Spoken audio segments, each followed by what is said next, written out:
Bill Foster. Oh, right. Okay.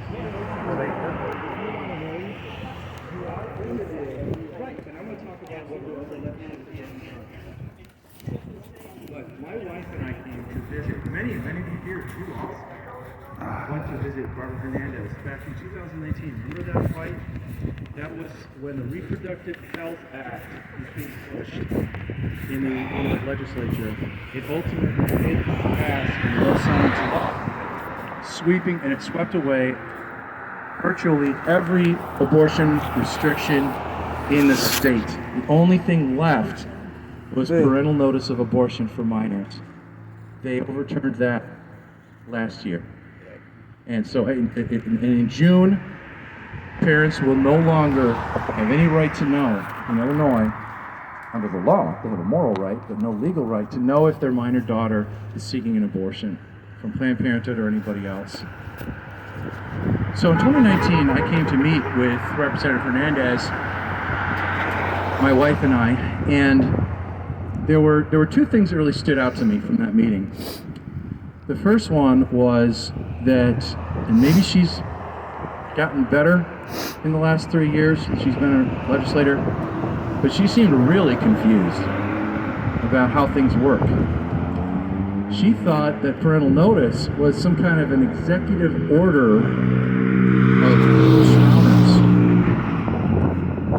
It's laughable on so many levels.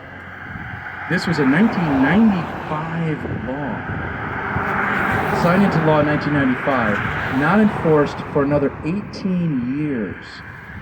2013, finally started to be enforced after multiple lawsuits. Along the way, some of you guys will remember this, we went to the Aurora City Council. Remember this? And they passed a resolution calling on the state. This is before parental notice was being enforced. It was a law in the books. Courts had blocked it. They were calling on the state of Illinois to do everything necessary through the courts to enact this provision. Guess who one of the people voting for that resolution was? Stephanie Kifowitz. Stephanie Kifowitz was on the city council at the time. She's now a state rep who voted to repeal parental notice. What happened, Stephanie?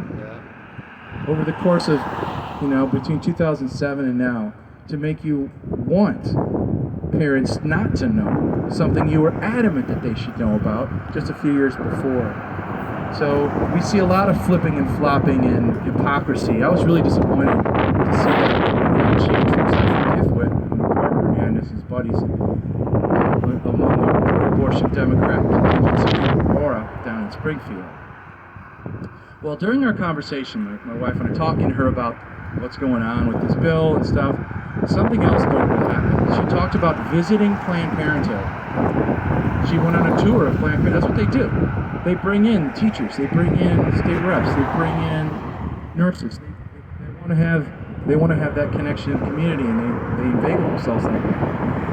Well, they had Representative Hernandez over to Planned Parenthood for a visit, and she was talking about going there and how it felt kind of strange. It felt sort of strange there, and she put her hand right on her belly like this. She put her hand on her belly as she was talking about, it felt kind of strange there. She didn't go into details, but her hand said everything I needed to hear. She got it at a visceral level.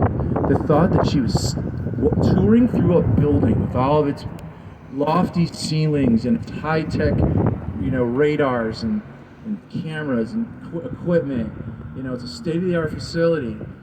And to think that just a few doors over, a few walls away, inside that building, they're killing children. The machine, even if they're not doing it at that moment, the machines are there. The equipment is set up for that to happen, and she just grabbed her belly like that and touched it. And I was really stunned. I thought, maybe we've got some hope with this lady. After we left the meeting, my wife April was like, she wasn't too bad. I think she might vote with us. And I said, no, I don't think so. I think she was saying nice things to constituents, trying to seem reasonable, and she's Planned Parenthood's pocket. I felt then that she was in Planned Parenthood's pocket, and we've seen that she, in fact, is one of Planned Parenthood's strongest allies. She does everything they say. So let's talk about what some of Barbara Hernandez's other legislative priorities are. Do we have that flyer around? I want to get bill numbers and stuff. We might need to make more of those. Well, I don't need the bill number. Yeah, no 4221. The other one, 4247. That's the vending machines. The Public Higher Education Act. You would think something with so lofty a title as the Public Higher Education Act would be trying to facilitate scholarship, perhaps, education for the youth of Illinois, maybe opening opportunities for advancement in school. No. The Higher Education Act is about putting Plan B abortifacient contraceptive pills in vending machines at every single state college. University of Illinois, where I went, Northeastern Illinois University, where I used to teach, Waubonsee Community College, where two of my daughters attend. And in making a statement about this bill to the media, one of the comments, excuse me, I'm just gonna I'm fighting my speech, but I'll do my best. One of my comments was that as the parent, as a father of college-age daughters, including some young girls who, my daughters are homeschooled, and they will go to Waubonsee Community College for classes starting when they're 15 or 16. So, like my daughter Mary, she's 16. She's in a graphic design, computer graphic design class right now. It's really exciting, and a couple of other things. The thought that when they walk into the women's restroom or wherever this vending machine is, the message being sent to my girls that they're there to be a sexual object. They're there to be exploited by men. Their fertility, God-given fertility, the incredible, miraculous ability to bring life into the world. I mean, the fact that every single human being comes from the body of a woman, to be told that that incredible capacity is like a disease that needs to be medicated away. So dangerous that we have to have vending machines on college campuses to keep fertility down so that men can have access to women, to young girls, to exploit them. And when you pair that type of a measure with the repeal of parental notice, what an attack on our young people. We're going to hide your abortions from your parents.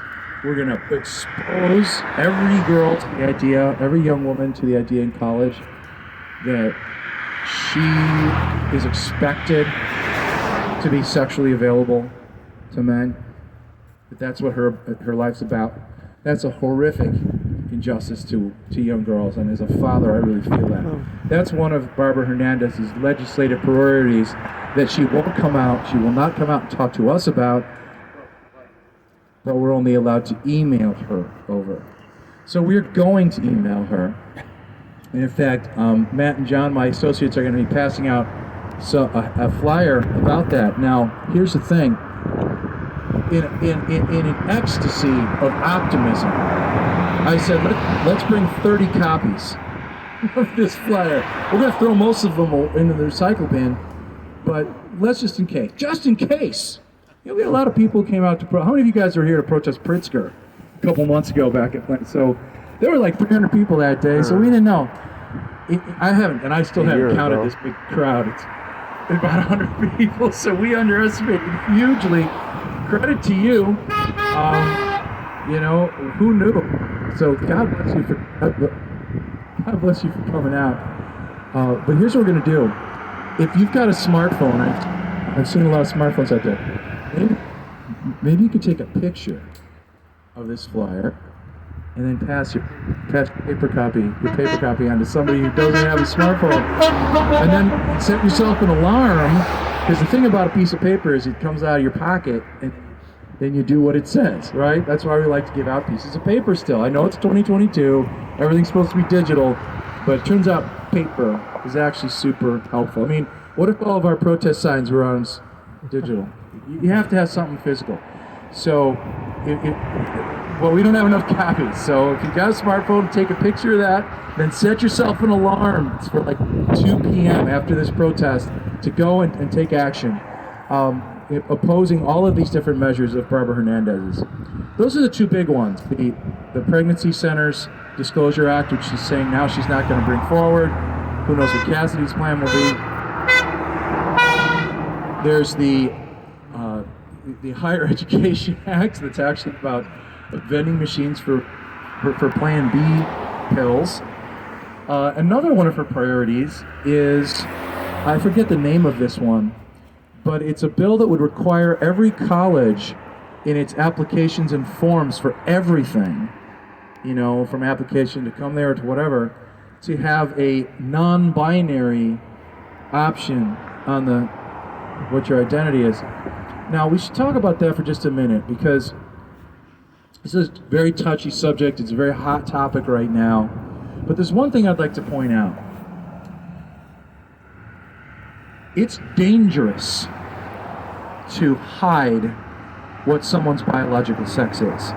It's dangerous to hide what someone's biological sex is. For example, there was a woman, well, there was a person born as a female who had transitioned to presenting herself as a man, shows up at the hospital with horrible abdominal cramps, horrible pain.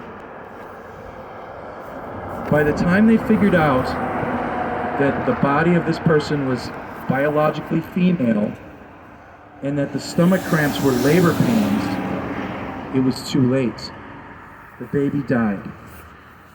Little unborn baby was killed through the insanity of pretending that you're not the biological sex that you actually are.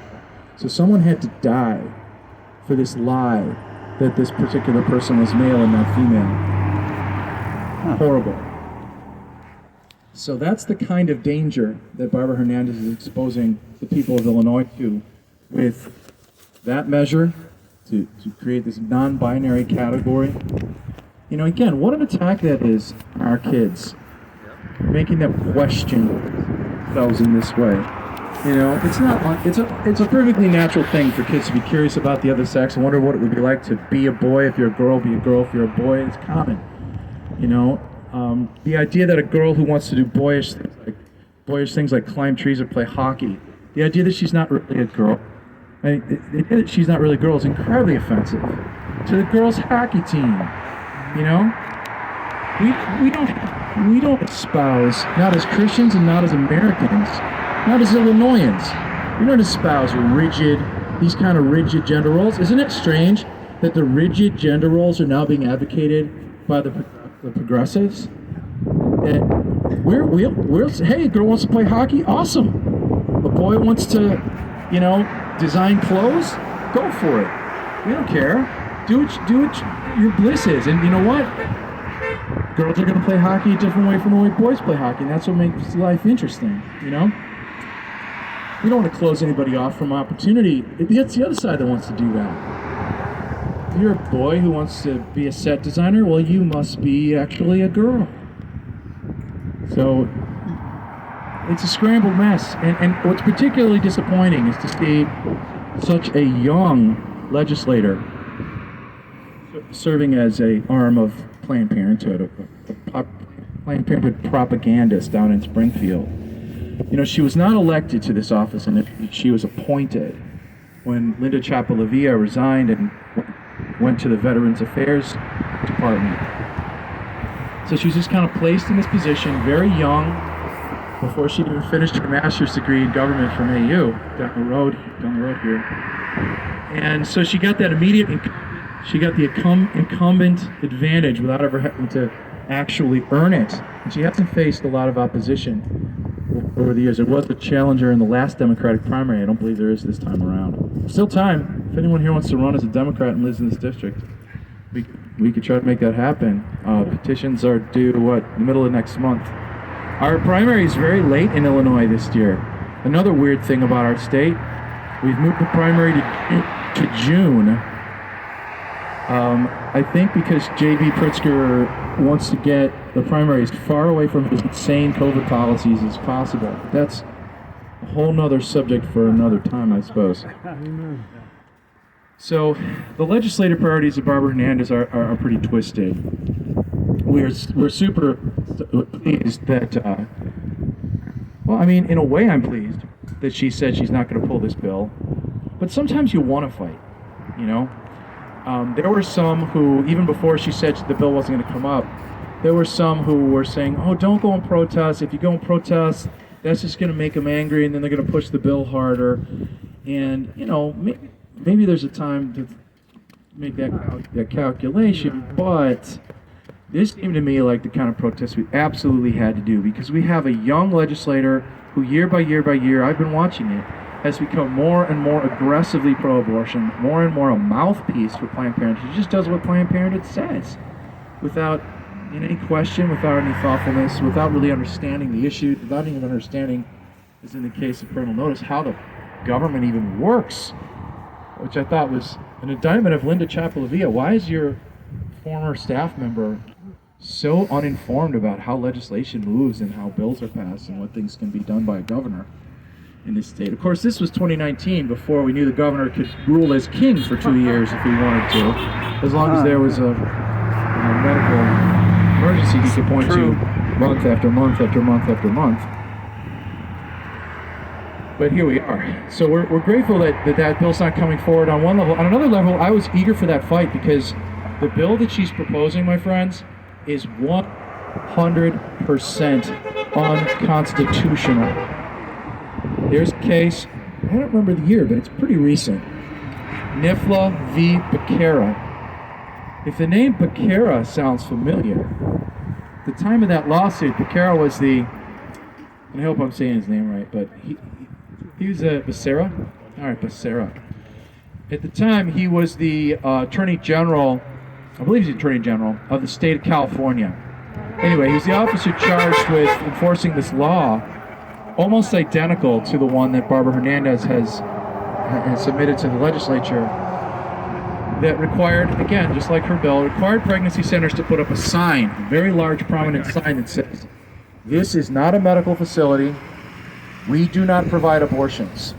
I've met you before. It's really critical to the work we're doing to be able to talk to women in a non-judgmental context. And that means being able to talk to them without that kind of imposition of how we're supposed to present our message.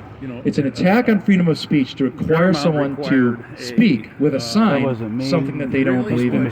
What if the police came along and told each one of you you had to have a disclaimer on your protest sign? It said fake news or something like that. Like they're slapping on our Facebook posts. I'm a new guy in the press. That's a violation of freedom of speech, and the Supreme Court can see it. I don't remember the vote in that ruling. I think it was pretty strong majority that struck down that California law. I'm going to school actually. It's an online school through National Family Life Advocates, independent media run by organization. a wonderful I'm going to school with. attorney from Hey, how you Virginia doing? named Tom Glasner, who's a friend of mine. Do you want I'm to say really anything? proud of NIFLA for fighting that bill Or do you guys want to say and anything? setting or- us up for Why are being you here able today? to stop bills like that in a state like because Illinois. I I would think really I love, know we need I would to have loved protect for our minor daughters ridiculous and legislature children, to have passed a and bill and these, then had it struck things are down by the court. unconstitutional. Wouldn't it be nice to have them strike down The issue the other side's today bills is once in a about, while? having medical So, you know, clinics that on one really level I was have kind of disappointed doctors and to hear really that have she's nurses, because pulled I her volunteered pulled at that one bill. for 25 years. And that was the first And sign they offer real that help at no that she was charge. feeling the They need. do The not second make one, a of course, as I profit. mentioned, was Cassidy Parenthood taking sells over one as thing, chief and that's sponsor. abortion. She wants her For name off of profit. this They thing. are That's for true. profit, And so I think and this they is a are sign to us selling that we abortion. as Illinoisans, and I know there are also many of us protesting here Barbara who are Hernandez constituents. because she I mean, I live in this. This is my repealed neighborhood. parental I live a couple notification, blocks from here. and This is she Randy's wants to neighborhood, get and many others. This is your neighborhood. abortion You especially especially, write her as a constituent. morning Get that little after piece of pill paper and at tell her, our you know. But let's be colleges. careful in the way we write. So women can buy these. We don't want to vending use machines. too incendiary of language because unprotected I think, sex or whatever. honestly, They despite the buy fact this that she's pill so at a radical, vending I machine. also want to give her And some the credit other for thing being she young. has done is If she won't gotten, talk to us, she's feminine making us products email her. in the Why? boys' Let's go ahead and bathroom email. at Let's our make those phone public high calls schools. and really appeal to And her. that's Say, for the girls. talk to the people in your using community the about boys' this. bathrooms. This is not a community She is out clamoring of touch with her for a constituents. She's out of non-binary touch option with on our college basic application forms. This is not a Illinoisans, community and she clamoring she's for out of vending control and machines needs to for listen. abortion pills. Amen. Amen to that, ma'am. This is not a community clamoring for parents to be kept in the dark